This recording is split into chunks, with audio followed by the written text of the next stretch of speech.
Uma parte significativa do meu livro Tradição Viva foi dedicada a uma entrevista longa que eu fiz com o Rav Yaakov Peretz ao longo de meses, que depois eu organizei e editei.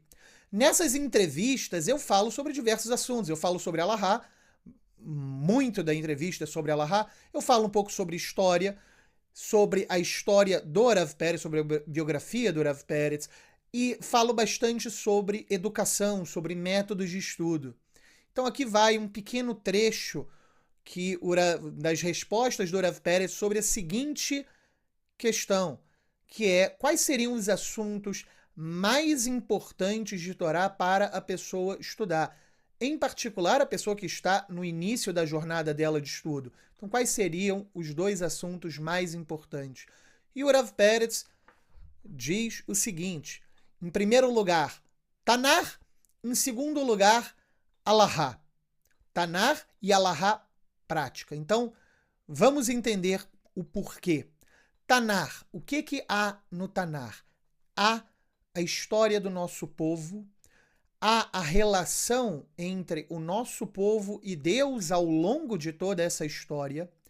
E estudando o Tanar, a pessoa irá aprender qual é a conduta correta que ela tem que fazer.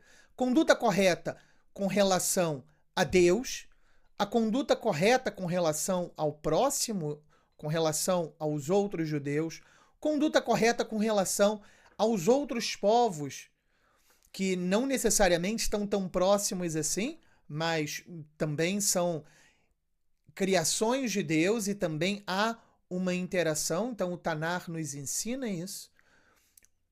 E o Tanar também ele nos ensina as prioridades que nós temos que dar sobre o que é mais importante.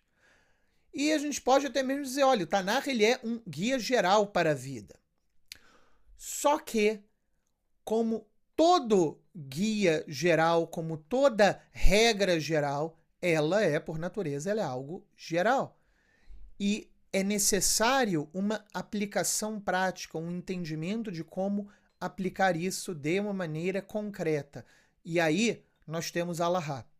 Então, sabendo o Tanar, nós temos todo esse cabedal que nos permite entender, olha, o que temos que fazer, como devemos buscar nossa relação com Deus. E agora nós temos Alahá, que vai nos ensinar, ok, especificamente como que nós temos que nos comportarmos. E o estudo da Alahá tem que ser focado na Alahá prática. A pessoa tem que saber efetivamente o que ela deve fazer. O estudo da Alahá não pode ter enrolação, não pode ser arrastado, não pode ter pilpulim, não pode ter divagações. Ele tem que ser focado em cima de um assunto, a pessoa tem que estudar aquele assunto até dominar todos os elementos básicos, essenciais e práticos daquele assunto. E aí passar para outro assunto, sempre assuntos práticos. Então, fica aí essa dica para vocês sobre esses dois assuntos que são os mais importantes para o estudo, para começar a jornada de estudo e também para quem está estudando, nunca esquecer. Isso daí é de suma importância. Muito obrigado.